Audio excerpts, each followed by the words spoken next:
Assista esse vídeo até o final, compartilhe para que mais pessoas sejam alcançadas com a palavra de Deus.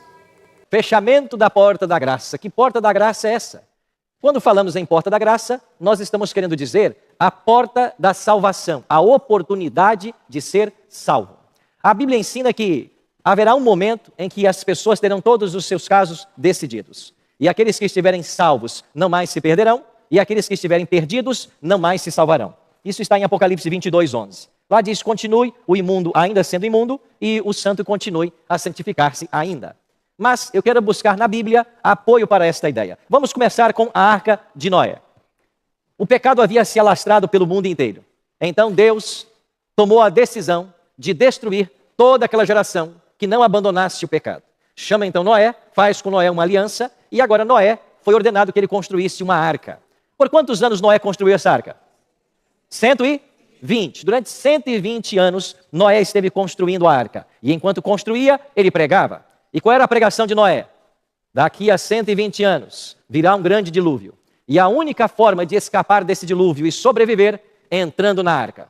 Os anos foram passando. Daqui a 100 anos, daqui a 70 anos, daqui a 50 anos, daqui a 10 anos, daqui a um ano, daqui a 6 meses, daqui a um mês, semana que vem. As pessoas foram advertidas por décadas. Mas as pessoas não acreditaram na pregação de Noé. Gênesis 7, 15 e 16 tem aqui a decisão divina. De toda a carne que havia fôlego de vida, entraram de 2 em 2 para Noé na arca. Eram macho e fêmea os que entraram de toda a carne, como Deus lhe havia ordenado. E o Senhor fechou a porta após ele. Depois de décadas de pregação, quem é que entrou na arca? Noé e sua família e os animais. Esse texto, na língua hebraica, nos permite uma conclusão muito interessante. À primeira vista, parece que Deus fechou a porta depois que Noé entrou. Mas na língua hebraica, a ideia é a seguinte: depois que Deus entrou, ele fechou a porta. Então esse ele aqui não é Noé, é o próprio Deus. Ele entra na arca e ele fecha a porta após ele. Porque isso nos ensina de que Deus estava com a família de Noé durante toda essa trajetória. E as pessoas que não aceitaram o convite, que foi feito por 120 anos, não apenas o convite, mas uma demonstração pública ao construir esse barco enorme, quando vieram as águas do dilúvio, todas elas se perderam. Inclusive, quando as águas começaram a subir, as multidões correram e batiam na porta da arca. Noé, abre-nos a porta! Mas não fora Noé quem fechara a porta. Noé não conseguia abrir a porta. Deus havia fechado a porta, ninguém mais poderia abri-la. Então nós temos na experiência do dilúvio uma porta que se fecha. Quem entrou, está salvo. Quem não entrou, está condenado. Você percebe que aqui já há um conceito de fechamento da porta da graça? Um exemplo agora do Novo Testamento. Jesus contou uma parábola a respeito de 10 virgens. Essas 10 virgens estavam esperando o noivo chegar, para com o noivo irem para as bodas, para a festa do casamento. Todas elas possuíam lamparinas e azeite nas lamparinas. Mas 5 delas, além do azeite nas lamparinas, haviam reserva, uma reserva de azeite. O noivo demorou a chegar. Todas adormeceram. E quando de repente veio um homem anunciando, eis aí o noivo, saí-lhe ao encontro. As 10 foram despertas, mas as 5 que tinham azeite de reserva, acenderam suas lamparinas e foram ao encontro do noivo. E as que não tinham azeite, pediram as que tinham. Mas elas disseram, não, se nós dividirmos, faltará a nós e a vocês. Antes vão e compram de quem vendem. E enquanto elas foram comprar o azeite, as 5 virgens prudentes se encontraram com o noivo, entraram na festa e a Bíblia diz claramente na parábola, fechou-se a porta. Quando as 5 virgens tolas ou nécias chegaram, disseram para o noivo, abre-nos a porta. E o noivo disse, onde vocês estavam quando eu cheguei? Onde vocês estavam quando a porta estava aberta? Eu não conheço vocês. A porta não vai se abrir. Então esta parábola nos conta de que haverá um momento em que uma porta se fecha. Quem entrou pela porta está salvo, quem não entrou está condenado. Jesus disse em Mateus 25:10, saindo elas para comprar, chegou o noivo. As que estavam apercebidas entraram com ele para as bodas e fechou-se a porta. Você percebe que há nessa história um contexto também de fechamento da porta da graça? Então que contexto é esse? A Bíblia ensina que há um momento, há um limite de tempo para que o ser humano tome sua decisão em favor de Cristo e do Evangelho. E nós temos que estar atentos. Apocalipse 22:11, como eu mencionei há pouco, fala exatamente disso. Quando esta porta se fechar, continue o injusto fazendo injustiça. Continue o imundo ainda sendo imundo. O justo continue na prática da justiça e o santo continue a santificar-se. Ou seja, quem está salvo, continua salvo. Quem está perdido, continua perdido. Mas nesse verso, há uma riqueza muito grande que talvez você não percebeu. A porta da graça se fechou, quem está salvo não mais se perde, mas a expressão que o Apocalipse usa é: o santo continue a santificar-se. O que isso ensina para mim e para você? Que mesmo após o fechamento da porta da graça, mesmo após declarado nossa salvação, nós continuaremos a crescer em santidade. O processo de santificação não termina quando a porta se fecha. Ele ainda avança além do fechamento da porta da graça. E ele só será plenamente completo no ato da glorificação. O que é a glorificação? É a transformação final que Deus dará aos salvos no exato momento da volta de Jesus. Aí, como diz Paulo, esse corpo corruptível se transformará em incorruptível e o que é mortal se transformará em imortal. Aí sim, a nossa santificação será plena. Isso quer dizer que em nossa jornada para os céus, nós não podemos parar momento algum. Nós devemos estar constantemente em crescimento. E só existe crescimento ao lado de Cristo, pelas práticas espirituais, especialmente da oração e do estudo da Bíblia. É por isso que a gente desafia você a todo dia gastar tempo com esse livro, a todo dia ler a Escritura, a todo dia orar, a aprofundar sua caminhada com Deus, para que Deus vá santificando você. Provérbios 4,18 ensina: a vereda do justo, o caminho do justo é como a luz da aurora, que vai brilhando mais e mais, até ser dia perfeito. E quando é que será dia perfeito?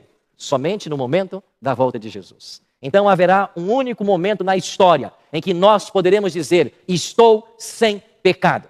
E qual é o único momento na história do ser humano que nós poderemos dizer: estou sem pecado? Na glorificação. Até lá, nós somos completamente dependentes da graça de Deus para uma vida vitoriosa, e assim o será por toda a eternidade. Então, quando falamos em fechamento da porta da graça, nós estamos falando em fechamento ou término da oportunidade de salvação. Quem entrou na arca se salvou, quem entrou nas bodas de casamento foi para a celebração, mas quem ficou de fora se perdeu. Então haverá um limite de tempo. Agora, Deus quer que as pessoas se percam? Não. Olha o verso áureo da Bíblia. Leia comigo, vamos ler juntos. Porque Deus amou...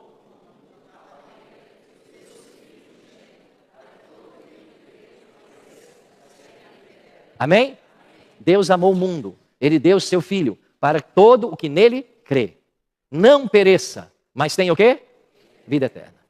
Existe por aí uma teoria de que Deus predestinou alguns para a salvação e alguns para a perdição. Isso é uma mentira. Deus não predestina ninguém para a perdição. Deus predestina todos para a salvação. Só que você pode resistir a essa predestinação. Porque Deus deu a você o livre-arbítrio. Ele respeita a sua vontade. Ele não vai forçar você a nada.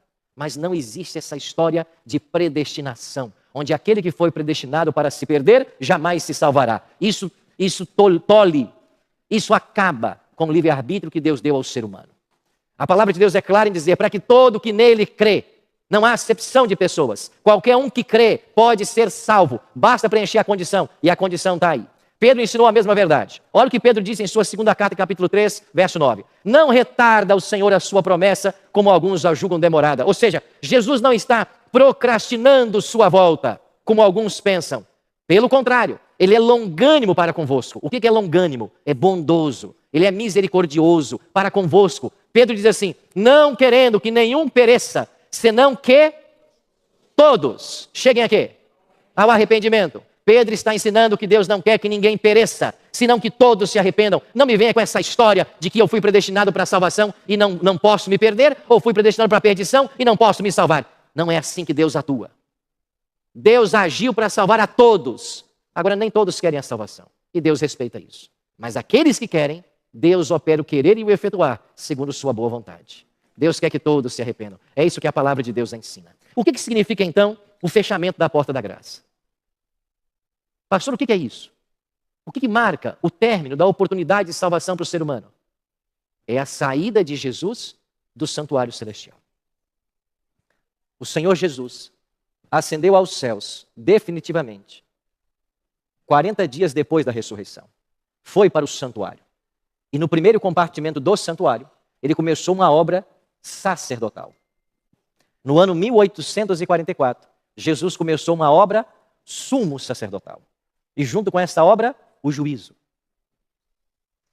Nesse exato momento, Cristo está lá no céu. E no céu, no santuário. E no santuário, ele é o nosso advogado. Ele está intercedendo por todos nós. Olha o que João ensina.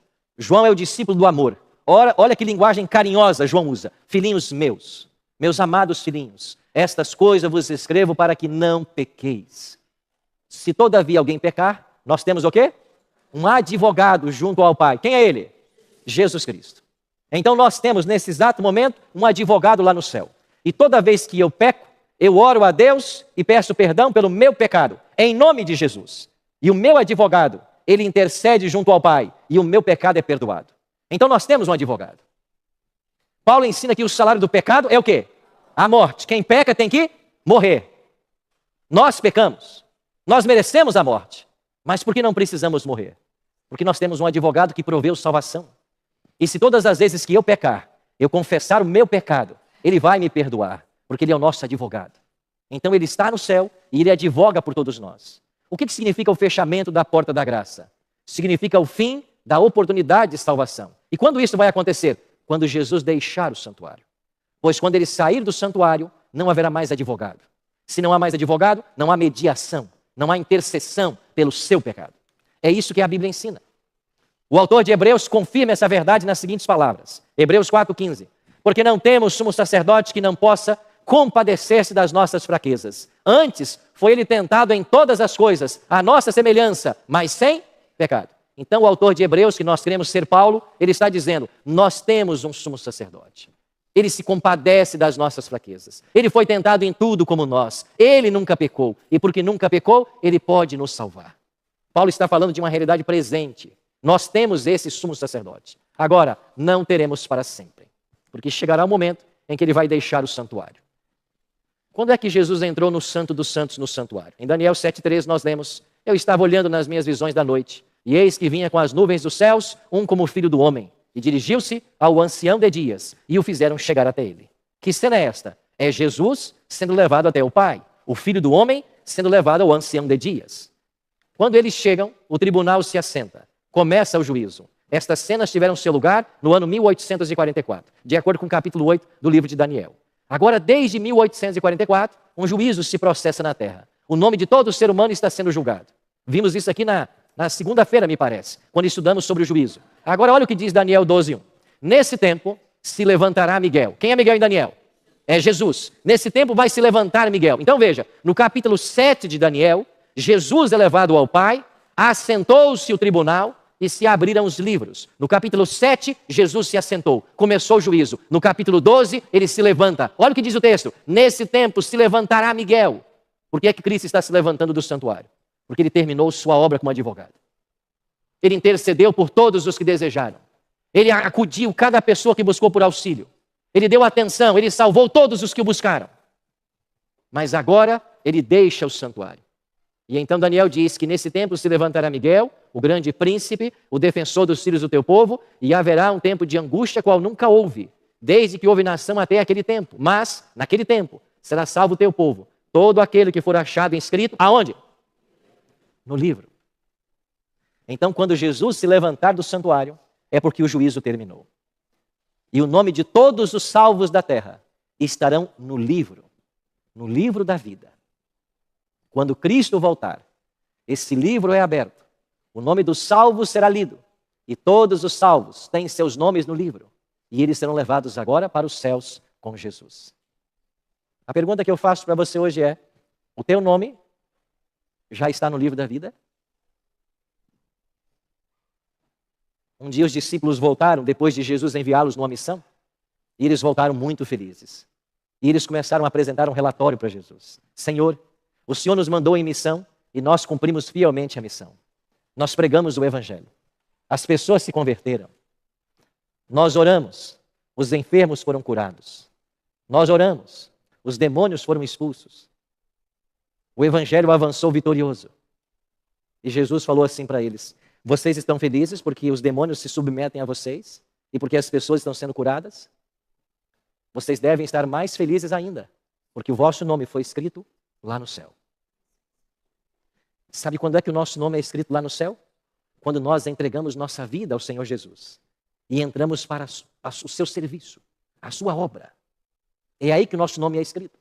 Então, nesse tempo que Jesus sair do santuário, quando ele se levantar, vai estar salvo quem tem seu nome no livro da vida.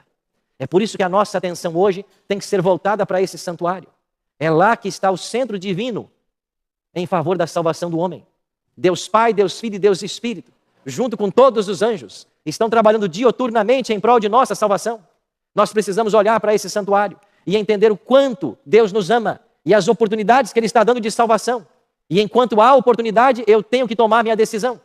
Agora Jesus vem e nos adverte. Lucas 17, 26. Assim como foi nos dias de Noé, será também nos dias da vinda do Filho do Homem. Quem disse isso?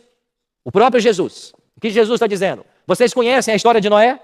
Como foi nos dias de Noé, será nos dias da minha vinda. O que aconteceu nos dias de Noé? Noé pregou por 120 anos. As pessoas duvidaram da pregação de Noé. As pessoas se acostumaram. As pessoas se envolveram com as coisas da terra. Comiam, bebiam, casavam, se davam sem casamento. Viviam suas vidas normalmente. Até que de repente veio o dilúvio e todos se perderam. Assim vai ser na vinda do Filho do Homem. E o diabo está usando a mesma estratégia.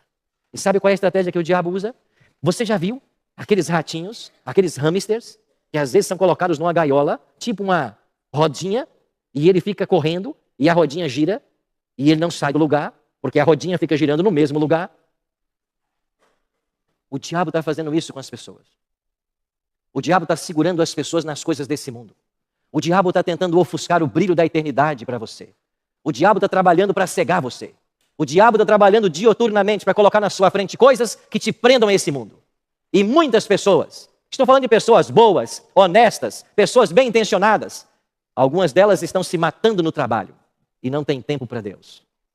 Outras estão se matando nos estudos e não têm tempo para Deus. Outras, aquilo que faz é apenas se divertir. Elas são hedonistas, elas vivem pelo prazer. Aquilo que dá prazer, eu vou fazer. O que não dá, eu não faço. Então, fumar dá prazer, eu vou fumar. Beber dá prazer, eu vou beber. Usar drogas dá prazer, eu vou beber. Eu quero é a satisfação. Eu quero aquilo que me dá prazer. Sexo dá prazer, eu vou viver uma vida desregrada. Completa liberdade sexual. E o diabo vai colocando atrativos nas vidas das pessoas para segurá-las nessa esteira que não as tira do lugar. Amanhã à noite, o país vai parar de novo. Porque 20 horas, a seleção portuguesa vai jogar.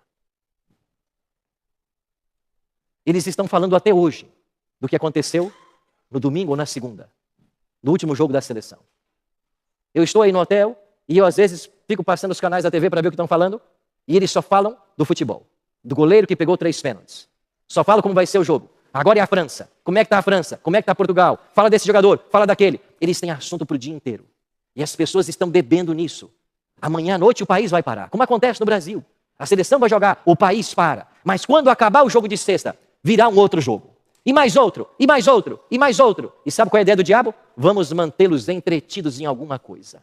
Se não for no futebol, vai ser nas novelas. Se não é nas novelas, nos filmes. Se não nos filmes, nas séries. Se não nas séries, vamos mantê-los na academia, malhando dia e noite. Há pessoas que acordam de madrugada para ir malhar na academia. Não perde um dia de academia. Mas o culto da igreja não aparece.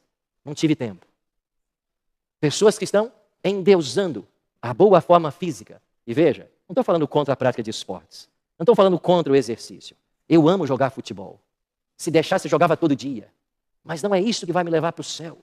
Então, eu me programo para dar prioridade àquilo que tem que ser prioridade. Não estou falando contra o trabalho. Mas se você trabalha tanto que não tem tempo para Deus, você está no caminho errado.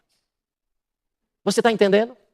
O diabo está segurando as pessoas naquilo que elas gostam.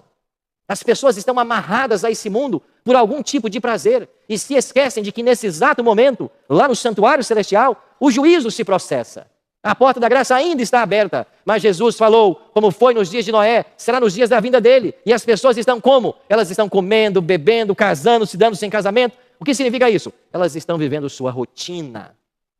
Elas estão na vida rotineira. E a porta da arca se fechou e elas não perceberam. 120 anos pregando. As pessoas deixaram de crer na voz profética. Se voltaram para o seu cotidiano. Jesus também disse, o mesmo aconteceu nos dias de Ló. Comiam, bebiam, compravam, vendiam, plantavam, edificavam. Ou seja, estavam absortas na sua rotina. Não que essas coisas sejam ruins. Não é isso que a Bíblia está dizendo. A Bíblia não está condenando você comprar, vender, trabalhar. Não, ela não está condenando. Mas as pessoas, em troca dessa rotina, elas se esqueceram completamente das questões espirituais. Mas no dia em que Ló saiu de Sodoma, o que aconteceu? Choveu o quê? Do céu, fogo e enxofre. E destruiu a quantos? A todos. E para salvar Ló e sua família, os anjos tiveram que pegar essas famílias no braço e sair arrastando-os pela colina. Mas enquanto parecia que a família seria salva, a mulher de Ló ainda olhou para trás e se converteu numa estátua de sal e se perdeu. Pastor, ela se perdeu só porque olhou para trás? Esse gesto foi suficiente para a perdição dela? Não é o gesto. O gesto de olhar para trás simplesmente mostrou o que estava no seu coração. O grande amor dessa mulher eram as cidades de Sodoma e Gomorra. O seu coração estava na cidade. O seu coração não estava na planície. O seu coração não estava em Deus, na salvação. Não, o seu coração estava nas coisas que ela possuía, no tipo de vida que ela levava. E ela se perdeu. Cristo está voltando. E sabe o que acontece? Muitos de nós estamos iludidos com nossas rotinas. Cristo está voltando. E muitos de nós estamos presos aos prazeres que a vida às vezes apresenta. E sem perceber, pode passar de nós essa oportunidade. O teu nome já está no livro da vida? Pastor, o que eu faço para ter o meu nome no livro da vida? Vou responder com as palavras de Jesus. Jesus diz assim em Marcos 16:16.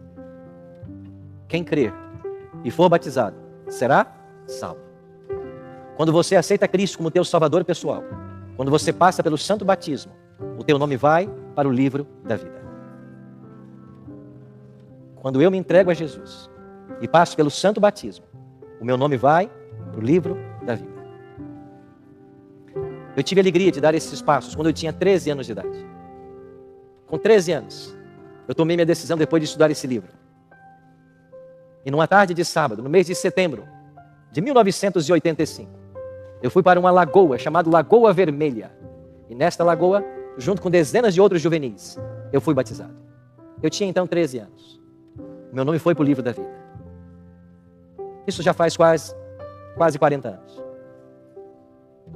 Se eu permanecer fiel, o meu nome continua no livro da vida. Se eu desistir da caminhada, ele é apagado de lá. Então, uma vez salvo, não é salvo para sempre. Uma vez salvo, e salvo todo dia. Todo dia tomando as decisões. Todo dia escolhendo de que lado ficar. É por isso que nessa noite, eu queria fazer um convite muito especial para você. Quer ter o seu nome no livro da vida?